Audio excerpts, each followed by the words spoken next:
A lot of women I've met over the years have said the same kinds of things like, there are no good men left. Men are trash. All men are awful. Some even joke that men are the devil, and they say it like it's just casual banter, but it reveals something deeper. These are words I've heard directly from women I dated, and every time I hear them, I can't help but wonder, if feminism is supposed to be working, if modern empowerment has given women more freedom and opportunity than ever before, then why are so many women still unfulfilled, unhappy, and complaining? Because let's be honest, on paper, women today should be thriving. They have more education, more career options, more income, more independence, more visibility than any generation of women before them. But when you look past the headlines, the numbers paint a very different story. Women under 40 are about 30% more likely to struggle with depression compared to the generations before them. They are twice as likely to be on antidepressants. More than half of millennial women say they feel chronically anxious or burned out. Despite the freedom, the degrees, the careers, and the money, more women than ever are single, childless, and disconnected. Meanwhile, the men they say they want are not vanishing. They're retreating, not because they hate women, but because the experience of dealing with modern relationships often feels impossible. Men tell me things like, every time I try to lead, I'm told I'm controlling, so I just stop showing up. Or, the moment I have standards, I'm labeled toxic. But if I have none at all, I'm seen as weak. Another said, I don't need a woman who makes six figures. I need a woman who respects my effort.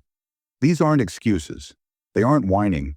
They're the voices of good men who are tired of being mocked, shamed, and dismissed for wanting something very simple: peace, loyalty, respect, and appreciation. Modern feminism has told women that the way to win at life is to be untouchable, unapproachable, independent, and endlessly self-sufficient.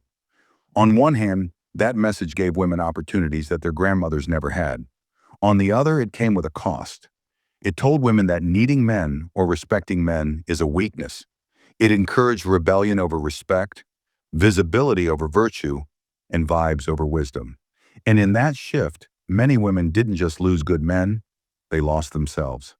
They traded connection for ego and then wondered why love disappeared. Now, this isn't about attacking women.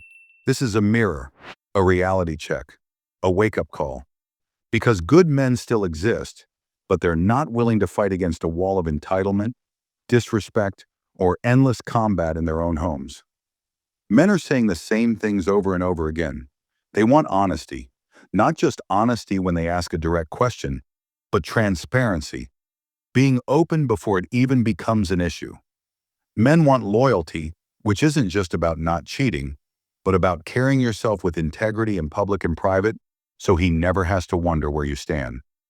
They want reciprocity, knowing that the effort they put into their relationship is being matched in a way that matters, even if it looks different. And they want appreciation. A man who works himself to the bone to provide doesn't need worship, but he does need acknowledgement. Too many women take that for granted, and what you take for granted eventually disappears. They want respect, especially in conflict, not having their vulnerabilities weaponized, not being emasculated for trying to lead, not being broadcasted to your friends or the internet every time he makes a mistake. They want peace. And when men say peace, they don't mean silence or obedience. They mean not creating problems that don't exist, not picking fights just to prove a point, not projecting old wounds onto a man who didn't cause them. Life is already hard. They want someone who makes the load lighter, not heavier. And maybe most of all, men want to feel needed. The "I don't need a man" mantra might sound empowering, but to most men it's a red flag. Because at the end of the day, every man wants to feel like his presence matters, like he brings something unique into your life that no one else can. That's not insecurity, that's human nature. A man doesn't want to be loved only for what he provides. He wants to be loved for who he is, in his character, through the good times and the bad. He wants a woman who stands by him in the struggle, not just when he's already successful. Because a man will fight for the woman who stands beside him in the dark. And here's the thing most women miss. None of this has anything to do with looks. None of these desires are about appearance, curves, or style. They are about character, honesty, loyalty, reciprocity, appreciation, respect, peace, being needed. Those are the things that keep men. Those are the things that inspire commitment. And yet culture tells women to chase beauty standards, to chase status, to chase validation, while good men are asking for character. So why are men walking away? Because they don't see the point anymore. Too many have been shamed for being providers, but dismissed if they're not. They've been told to open up emotionally, only to have those vulnerabilities used against them in the next fight. They've been told to be more sensitive, but also to man up.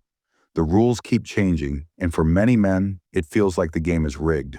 And when peace is replaced by constant chaos, men would rather be alone. That doesn't mean men don't want love. They do. They want it deeply. But they won't pay the price of losing themselves in a relationship that feels more like a war zone than a partnership. And the irony is, many women feel the same: exhausted, unfulfilled, confused about why love seems impossible. But the truth is, connection doesn't survive ego. It survives humility. It survives respect. It survives effort and accountability from both sides. And accountability is something modern dating desperately lacks. Too many people refuse to apologize, refuse to take responsibility, refuse to look in the mirror. Every conflict is blamed on the other person, and pride becomes more important than peace. But a relationship isn't about being right. It's about being united. Without accountability, nothing lasts.